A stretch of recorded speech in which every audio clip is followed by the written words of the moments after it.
Hello বন্ধুরা, এই গল্পের প্রথম পর্বে ছিল একটি মেয়ে প্রতিদিন একা একটি রুমে ঘুমাত।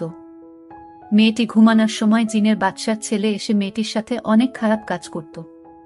আর যখন মেয়েটির সাথে খারাপ কাজ করত, তখন রুমের ভিতর থেকে কান্নার আওয়াজ তার মা বাবার কানে আসত। তারপর তার মা বাবা লুকিয়ে একদিন বিষয়টি দেখতে পেল। তারপর তার মা বাপ এই জিনের পুত্রের সাথে যা করল তা শুনলে তোমাদের কলিজা উড়ে যাবে। তাহলে চলুন বন্ধুরা দ্বিতীয় পর্বটি শুরু করি। আর এই গল্পের প্রথম পর্ব প্রথম কমেন্টেই দেওয়া আছে, চাইলে প্রথম পর্বটা শুনে আসতে পারেন। আর বন্ধুরা, গল্পটি শুরু করার পূর্বে তোমাদের নিকট আমার বিশেষ অনুরোধ, তোমরা অবশ্যই আমার চ্যানেলটি সাবস্ক্রাইব করে আমাকে সাপোর্ট করবা। দ্বিতীয় পর্বটি শুরু করা হলো। আমরা আপনার ছেলের দুর্বলতা জানি, আর তার দুর্বলতা তার আদরের বোন জিন্নি। জিন্নি তো আপনার মেয়ে। যদি আপনার মেয়েকে এখানে আনা হয়, তাহলে জিন্নাত যিশু নিজে থেকে ধরা দিবে। জিনের রাজা ঝংকার বলেন, আমিও চাই সে তোমাদের কাছে আসুক। জিনের রাজা ঝংকার তার মেয়ে জিন্নিকে ডাক দেয়। সাথে সাথে জিন্নি চলে আসলো। কবির মনে মনে বলে, বাহ, মেয়েটা দেখি বাবার বাধ্য মেয়ে। কবির আরেক পলকে জিন্নির দিকে ফিরে তাকাই। কবির মনে মনে বলছে, বাহ, বেশ সুন্দর জিন মেয়েটা। কোমর অবধি ছুঁয়ে আছে কালো কালো চুল, আর গায়ের রং হালকা গোলাপি, যেন আল্লাহ ওকে বানানোর সময় সাদা রঙের মধ্যে হালকা গোলাপি রং ঢেলে দিয়েছিল। বেশ সুন্দর, আর নীল রঙের শাড়িতে আরো আকৃষ্ট করেছে। এক কথায় মেয়েটা যেন একটা অপরূপা সুন্দরী। তখনই ঋতুকে দেখে জিন্নি অবাক। জিনের বাদশার মেয়ে জিন্নি বলে, বাবা, উনি তো আমার কলেজের ব্যাচম্যান।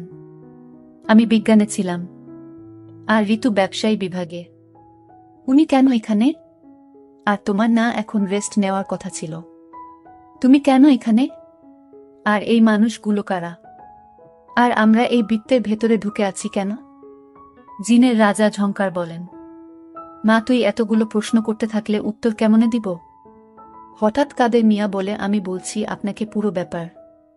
পুরো ব্যাপারটা শুনে জিন্নি যেন অবাক হয়ে যায়।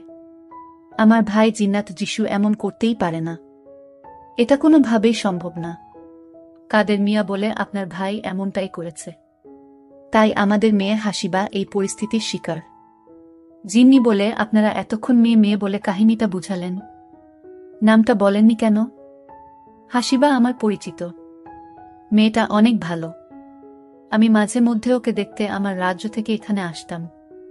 হাসিবা আমাকে একদিন বিপদ থেকে রক্ষা করেছিল, তাই হাসিবার প্রতি আমি কৃতজ্ঞ। আমি ওকে সাহায্য করব। আর আমিও জানতে চাই আমার ভাই কেন এমন করেছে। আমি ভাইকে ডাক দিচ্ছি। জিনের রাজা বলে, আমি ডাকলাম। তোর বজ্জাত, হতচ্ছাড়া, কেয়ারলেস বান্দর ভাই সাড়া দেয়নি। জিন্নি অনেকক্ষণ ডাকল। সে জানে তার ভাই কারো ডাকে সাড়া না দিলেও তার ডাকে সাড়া দিবে, কারণ জিন্নাত যিশু তার বোনকে তার প্রাণের চেয়েও বেশি ভালোবাসে। আসলে ভাই বোনের ভালোবাসাগুলো এমনই হয়ে থাকে। একটু পর সবাই দেখে লালচে বৃত্তটি আস্তে আস্তে সেই ঘরে প্রবেশ করছে। একটু পরে লালচে বৃত্তটি জিন্নাত যিশুয়ের রূপ নেয়। মাথা নিচু করে বসে আছে জিন্নাত যিশু, অর্থাৎ জিনের বাদশার ছেলে। আর অন্যদিকে জিন্নাত যিশু রুমে প্রবেশ করার সাথে সাথে হাসিবা জেগে ওঠে, আর জিন্নাত যিশুকে দেখে আটকে ওঠে। এতে মনে হচ্ছে স্বপ্নের সেই মানুষ। হাসিবা মনে মনে বলছে, এই ছেলে তাহলে জিন্নাত যিশু। এই ছেলে তো আমার স্বপ্নে আসতো, আর স্বপ্নে দেখতাম আমার সাথে খুব ঘনিষ্ঠ হয়ে যেত, আর যার এই সুযোগে সে আমার সাথে খারাপ আচরণ করত। তবে আমি যখন চোখ জোড়া খুলি তখন কিছুই দেখতে পেতাম না, আর স্বপ্নে দেখতাম প্রতিদিন আমাদের অন্যরকমও কিছু হতো, যা আমি তোমাদের সামনে মুখে বলা সম্ভব না।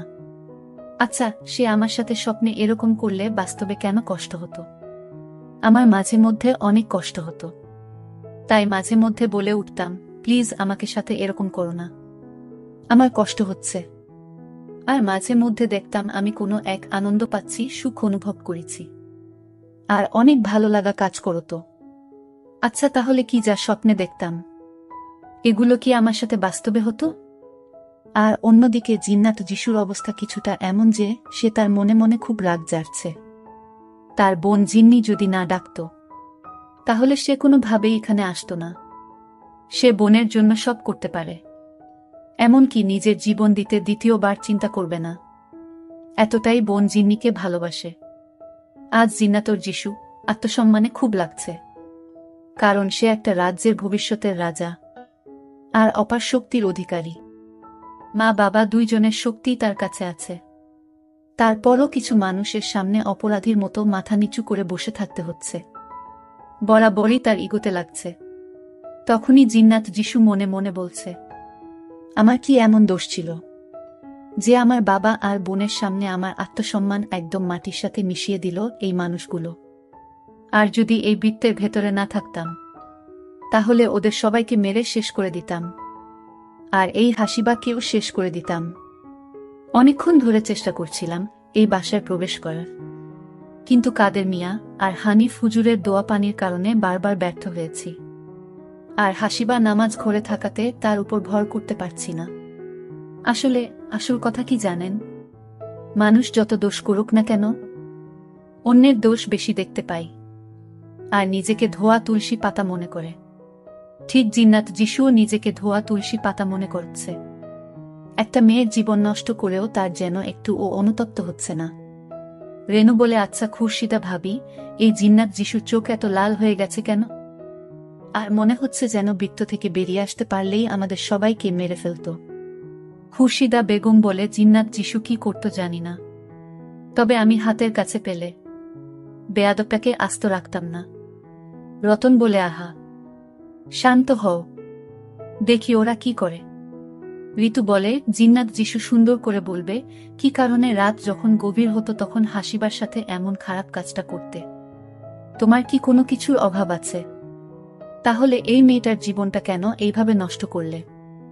যদি সত্য করে না বলো, তাহলে কিভাবে সত্যটা বের করতে হয় তা আমাদের জানা আছে। তাই বলছি, তুমি সত্য করে বলো কেন এমনটা করলে। সেতু বলে, ভালোই ভালোই, সব স্বীকার করে নাও। কবির বলে, অন্যতাই তোমার সাথে আমরা এমন কিছু করব যা তুমি কখনো কল্পনাই করতে পারবে না। অবশ্য স্বীকার করলে শাস্তি কমে যাবে। রাজা মশাই বলে, সব সত্যি কথা বলো। জিনের রাজা বলে, তোরে আমি সুশিক্ষা দিয়েছিলাম, কেন এমন আহাম্মকের মতো কাজ করলি? জিন্নি বলে, ভাই তোর বিয়ে করতে মন চাইলে আমাকে বলতি, মা বাবার সাথে এই নিয়ে কথা বলতাম, আর আমাদের রাজ্যের সেরা সুন্দরী তোর বউ করে আনতাম।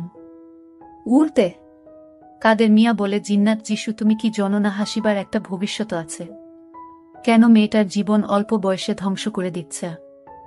হঠাৎ জিন্নাত যিশু বলে উঠে, উফ, আর কত? আপনারা কিন্তু আমাকে বড় জ্বালাচ্ছেন। চুপ করে আছি তার মানে এই না যা ইচ্ছা বলবেন। আর আমি হলাম জিন্নাত যিশু, জিনের বাদশার একমাত্র ছেলে।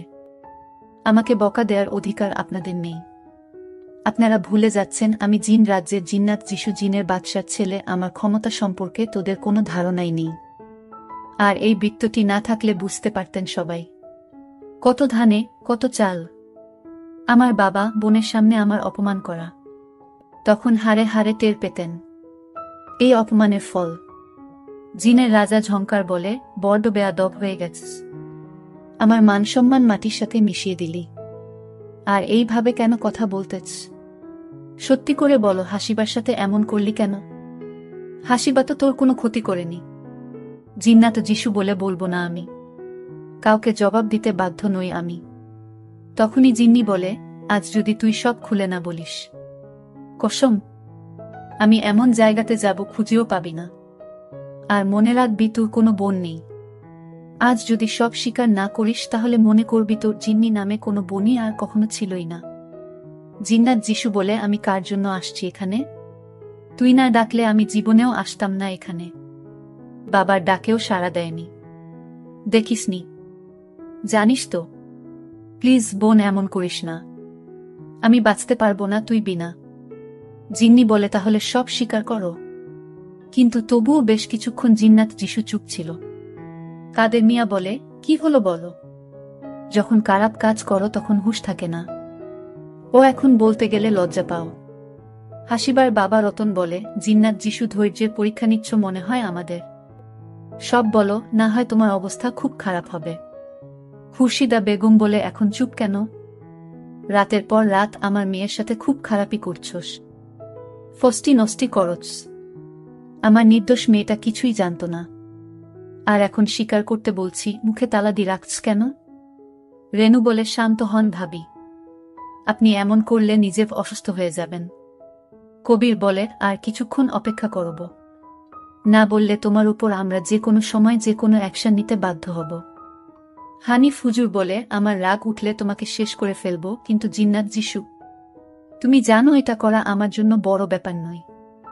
যা বলার তাড়াতাড়ি বলো। জিন্নাত যিশু তখনও চুপ ছিল। তখনই হঠাৎ ঋতু বলে, জিন্নি তুমি বরং যেখানে যাবে বলছিলে চলেই যাও। তোমার ভাইয়ের মুখে তালা দিয়ে আছে। এখন মনে হচ্ছে ভাজা মাছটা উল্টে খেতে জানে না। আর তোমার ভাই তোমাকে ভালোবাসে না, তাই এখনো চুপ। চলে যাও, যত তাড়াতাড়ি পারো। জিন্নি বলে, এখনই চলে যাচ্ছি ভাইয়া, তুই আমাকে জীবনেও আর খুঁজে পাবি না। জিন্নাত যিশু চোখ জোড়া অশ্রুতে টলমল করছে, আর চোখ জোড়া আগুনের গুলার মতো লাল হয়ে আছে। অবশেষে জিন্নাত যিশু হঠাৎ রেগে মেগে বলে উঠে, আমি প্রতিশোধ নিচ্ছি। হাসিবা আমার সাথে খুব খারাপ ব্যবহার করেছিল, তাই আমি তাকে কোনোভাবেই ছাড়ব না। জিন্নি অবাক দৃষ্টিতে তাকিয়ে আছে জিন্নাত যিশু দিকে। জিন্নি বলে, তুই একটা জিন, আর হাসিবা একটা মানুষ, আর তুই নর্মাল কোনো জিন নই। জিন রাজ্যের জিনের বাদশাহর ছেলে, তোর সাথে ওর কিসের শত্রুতা? জিন্নাত যিশু দীর্ঘ নিঃশ্বাস নেই। তখন অন্যদিকে হাসিবা সব শুনছিল। কে কি বলছে, কি করছে, তবে সে চুপ ছিল, কারণ সেও জানতে চায় কেন রাতের গভীরে এমন একটা ঘৃণ্যতম কাজ জিন্নাত যিশু তার সাথে করত। জিন্নাত যিশু রেগে মেগে তার চোখ জোড়া বন্ধ করে করল আর বলতে লাগল, শুনুন তাহলে সে আমার সাথে কি খারাপ আচরণ করেছিল। আমি আর আমার বোন খুব ঘুরে বেড়াতাম, দুইজনেই ভ্রমণ পিপাসু, আর আমাদের যখন যেখানে ইচ্ছা চোখের পলক ফেলতেই চলে যেতে পারি। সব জায়গায় তো জিন থাকে। বাবা খুব ভালো রাজা, তাই সবাই বাবাকে অনেক সম্মান করে, ভালোবাসে। আর যেখানে যেতাম সেখানকার জিনেরা আমাদের খেয়াল রাখতেন, আর যে কোনো সমস্যার মধ্যে পড়লে যেখানে যেতাম সেখানে জিনেরা সামলে নিত। তাই মা বাবাও নিশ্চিন্তে আমাদের ভাই বোনকে ঘুরতে দিত, কোনো বাধা দিত না। কিন্তু একদিন বোন বলে কক্সবাজার সমুদ্র সৈকতে ঘুরবে, তাই একদিন আমি আর বোন কক্সবাজার সমুদ্র সৈকতে ঘুরতে আসি। দুইজনে নির্জন জায়গায় বসেছিলাম, কিন্তু একটু পর আমার ছোট বোন জিন্নি আমাদের বাসায়, মানে আমাদের রাজ্যে ফিরে যাবে বলে। তার নাকি কি কাজ বাকি আছে, আমাকেও চলে যেতে বলে। কিন্তু আমি প্রকৃতির সুন্দর এই রূপকে আরও উপভোগ করতে চাইছিলাম, তাই বলি তুই যা, আমি কিছুক্ষণ থাকি এখানে। জিন্নি বলে, বুঝেছি, তুই এই রোমাঞ্চকর সময়টা আরও উপভোগ করতে চাচ্ছিস। জিন্নাত যিশু বলে, কেমনে বুঝ মনের কথা? জিন্নি বলে, আমি তোকে দেখলেই আমি তোর মনের কথা বলতে পারি। এই বলে জিন্নি আমাকে রেখে চলে গেল। অল্প সময় নিমিষেই হাওয়ার সাথে মিলিয়ে গেল। আমি কিছুক্ষণ বসে থাকার পর হঠাৎ একটা মিষ্টি গানের গলা শুনতে পেলাম। আমার মন সেই সুরে মাতাল হয়ে যায়। আরও দ্রুত খুঁজতে থাকি সেই সুরটাকে, সেই কণ্ঠকে, সেই কণ্ঠ রীতিমতো আমার হৃদয়কে ঘায়েল করে দিল। খুঁজতে খুঁজতে হঠাৎ আমি দেখতে পেলাম একটা পিচ্চি মেয়ে গান গাইছে। পরনে ছিল সবুজ রঙের শাড়ি আর চুলগুলো খোলা ছিল, কোমর ছাড়িয়ে হাঁটু অবধি চুল। অসাধারণ এক মায়াবী কন্যা, চোখ জোড়া কাজলের খালি দিয়ে আঁকা। তার এই সৌন্দর্য দেখে আমি তার প্রেমে পড়ে যাই। মূলত তাকে ভালো লেগে যায় তার ঘনকালো চুলের গোছার জন্য, আর ভুবন ভোলানো হাসির জন্য। তার হাসিটা বেশ সুন্দর। আমি তাকে গভীরভাবে পর্যবেক্ষণ করছি, কিন্তু সে কথা জানে না। সে তার আপন মনে গান গেয়ে চলেছে, আর ওকে ঘিরে বসে থাকা ছেলে মেয়েরা মুগ্ধ হয়ে গান শুনছে। দেখতে দেখতে তার খুব কাছে চলে গেছিলাম, যার ফলে তার চুলের অপরূপ ঘ্রাণ আমার নাকে পাচ্ছিলাম। অনুভব করতে পারছিলাম সেই মন মাতানো সৌরভ। আমি উপলব্ধি করলাম আমি ওর থেকে 2 ইঞ্চি দূরত্বে আছি। সেদিন গান শেষ হতেই সবাই চলে যেতে লাগলো।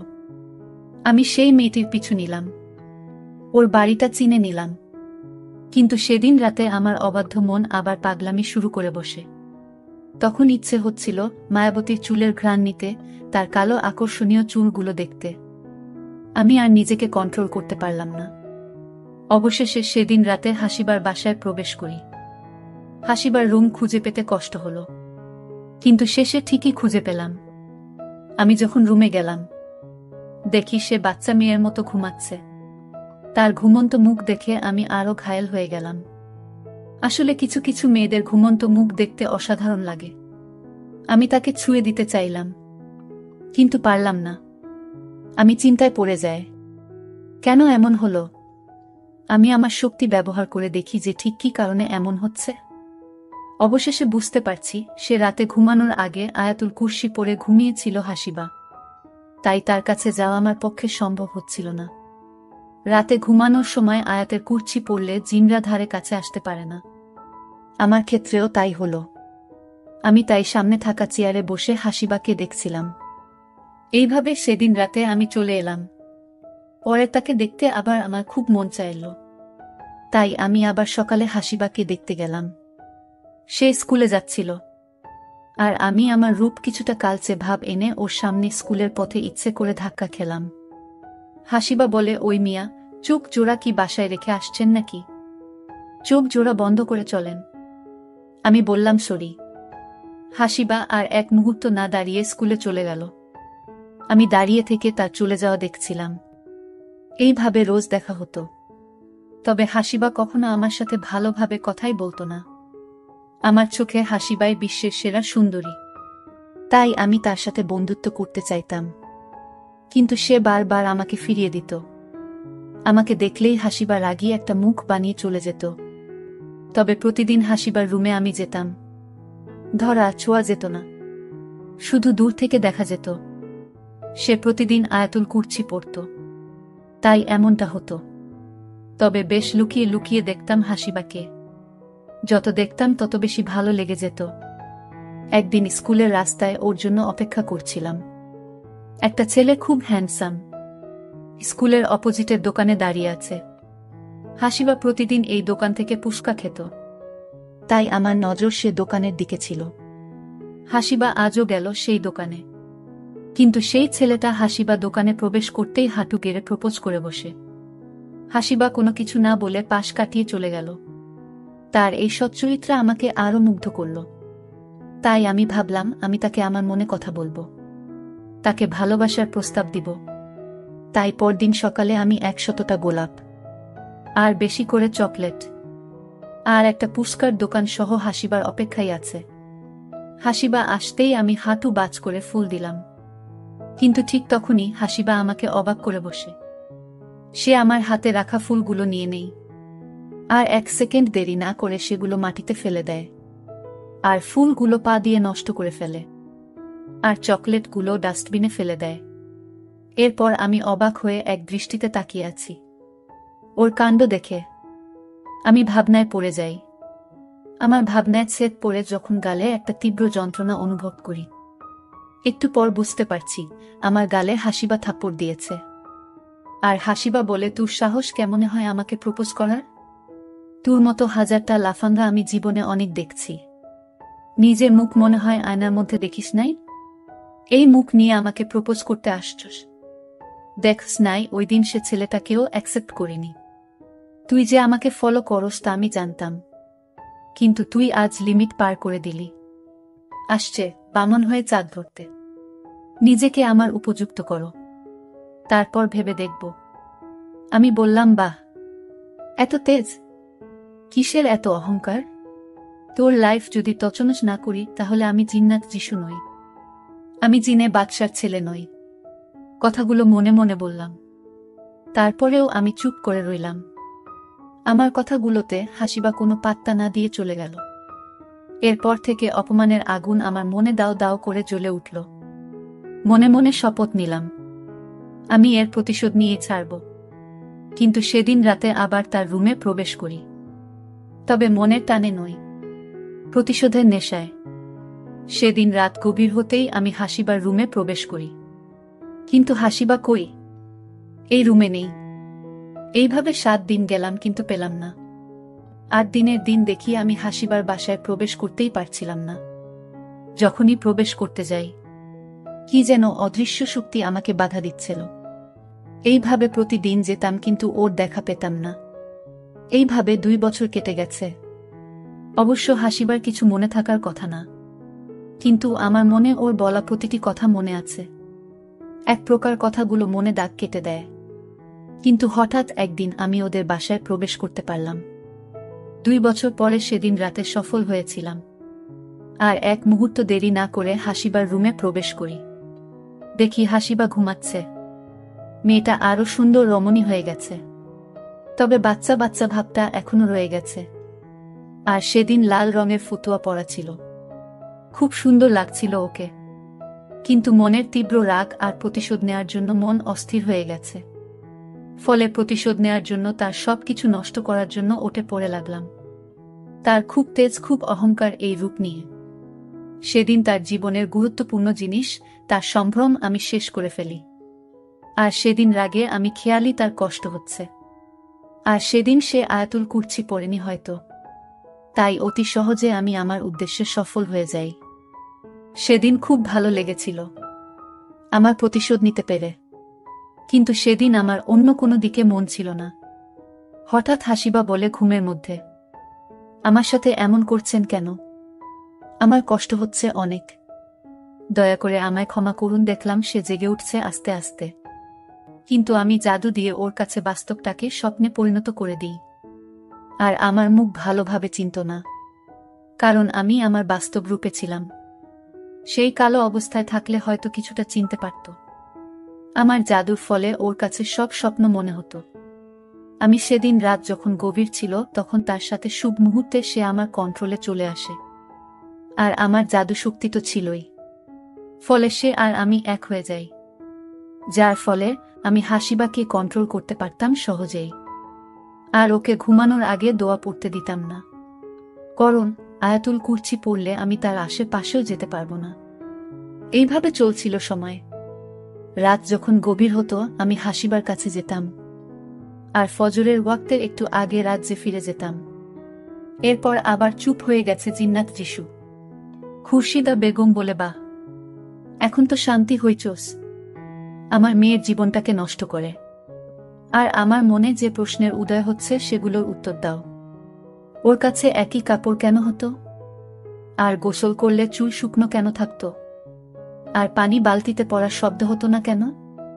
আমি বললাম, আমি রাতে আমাদের শুভ কাজ শেষ হতেই জাদু দিয়ে তার জন্য পানি রেখে দিতাম, আর একই রকম কাপড় এনে রাখতাম। যে কাপড় ঘুমানোর আগে পরত, সেরকম কাপড় আমি এনে রাখতাম। আর ভেজা কাপড় রাজ্যে ফিরে যাওয়ার সময় নদীতে ফেলে দিতাম। হাসিবা সম্পূর্ণ আমার আয়ত্তে ছিল, তাই তাকে গোসল করাতে শুধু ইশারা করলে হতো। সে আপনা আপনি গোসল করে ফেলে। সে ঘুমন্ত ঘুম ঘুম ভাব নিয়ে গোসল শেষ করত। আর গোসল শেষে আমার জাদু দিয়ে চুল শুকনো করে দিতাম আমি। তারপর সে বাথরুম থেকে বেরিয়ে আসত। যেদিন আমাদের প্রথম শুভ কাজটা হয়েছিল, সেদিন হাসিবা খুব কান্না করে, যার কারণে শব্দ আপনাদের রুম অবধি গেছিল। এরপরে তেমন শব্দ হতো না, হালকা শব্দ হতো। আর আমরা জিনেরা আগুনের তৈরি, তাই আমাদের উজ্জ্বলতা সহ্য করতে পারে না মানুষ। দেখে থাকলে চোখ জোড়া জ্বলতে থাকে। তবে আমাদের যাকে ইচ্ছে দেখা দিই, সে সেই উজ্জ্বলতা সহ্য করতে পারে না। আর আমি জানালা দিয়ে প্রবেশ করতাম। তাছাড়া আমি অদৃশ্য, তাই বাসায় প্রবেশ করতে সমস্যা হতো না। এইভাবে প্রতিশোধের নেশায় আমি প্রতিদিন তার সাথে এই রকম জঘন্য কাজ করতাম, আর তার সমস্ত অহংকার ভেঙে দিলাম। জিন্নাত যিশু তার কথা শেষ করতেই জিনর রাজা ঝংকার বলে, কাদের মিয়া, হানিফ হুজুর, আপনারা জিন্নাত যিশুকে যে শাস্তি দিবেন আমি মেনে নিব। অন্যদিকে হাসিবা সব শুনে অবাক হয়ে যায়। হাসিবা বলে, আপনি আমার জীবন নষ্ট করে দিলেন, আমি কখনো আপনাকে ক্ষমা করব না। সেদিন মায়ের সাথে ঝামেলা করে স্কুলে গেছিলাম। মন মেজাজ কিছু ঠিক ছিল না। রাগের মাথায় আমি এসব কথা বলে ফেলি। আর আমি এইসব প্রেম ভালোবাসা বিশ্বাস করতাম না, তাই তুই আমার এত বড় সর্বনাশ করছস। এইসব কথা শুনে জিনের বাদশাহ ঝংকার বলল, কাদের মিয়া, হানিফ হুজুর, আপনারা ওকে যে শাস্তি দিবেন তাই আমি মেনে নিব। কারণ ও জিন জাতি হয়ে মানুষ জাতি, তাও আবার একটি মেয়ের জীবন কিভাবে নষ্ট করে দিল। ওকে তো আমি এমন শিক্ষা দেইনি, ওর শাস্তি হওয়া উচিত। তারপর কাদের মিয়া ও হাফিজ হুজুর জিনের বাদশাকে বলল, আপনার ছেলে জিন্নাত যিশুকে 100 বছর একটা বোতলের ভিতর ভরে রেখে একটা সাগরের তলে ফেলে রাখব। 100 বছর পর সে এখান থেকে মুক্ত পাবে। তাহলে ও আর কোনো দিন হাসিবাকে বিরক্ত করতে পারবে না। হাসিবা হয়তো তখন আর এই পৃথিবীতে থাকবেই না, যার ফলে আর তার কোনো ক্ষতি করতে পারবে না। জিনের বাদশা বলল, তাই করা হোক। ওর শাস্তি পাওয়া দরকার, কারণ সে অনেক বড় অন্যায় করে ফেলেছে আর ও ক্ষমতার অপব্যবহার করেছে। তারপর কাদের মিয়া এবং হানিয় হুজুর এই বৃত্ত থেকে জিনের পুত্র জিন্নাত যিশুকে তাদের মন্ত্র দ্বারা একটা কাচের বোতলের ভিতর ভরে সাগরের মধ্যে ফেলে রেখে আসলো। তবে কাদের মিয়া এবং হানিফ হুজুর যে মন্ত্র দ্বারা তাকে বন্দী করল, এতে জিনের পুত্র জিন্নাত যিশু 100 বছরের পূর্ণ না হলে এখান থেকে বের হতে পারবে না। হাসিবা এখন সম্পূর্ণ সুস্থ। কিছুদিন পর হাসিবার বিয়ে হয়ে গেল। হাসিবা তার স্বামীর গড়ে সুখে দিন কাটতে লাগল। বন্ধুরা, ভিডিওটি যদি ভালো লাগে তাহলে একটি লাইক দিন। আর তোমরা যদি এরকম ধরনের ইন্টারেস্টিং ভিডিও পেতে চাও, তাহলে দয়া করে আমার চ্যানেলটি সাবস্ক্রাইব করো। পরিশেষে তোমাদের সকলের নেক হায়াত কামনা করি। ভিডিওটি দেখার জন্য তোমাদের সকলকে অসংখ্য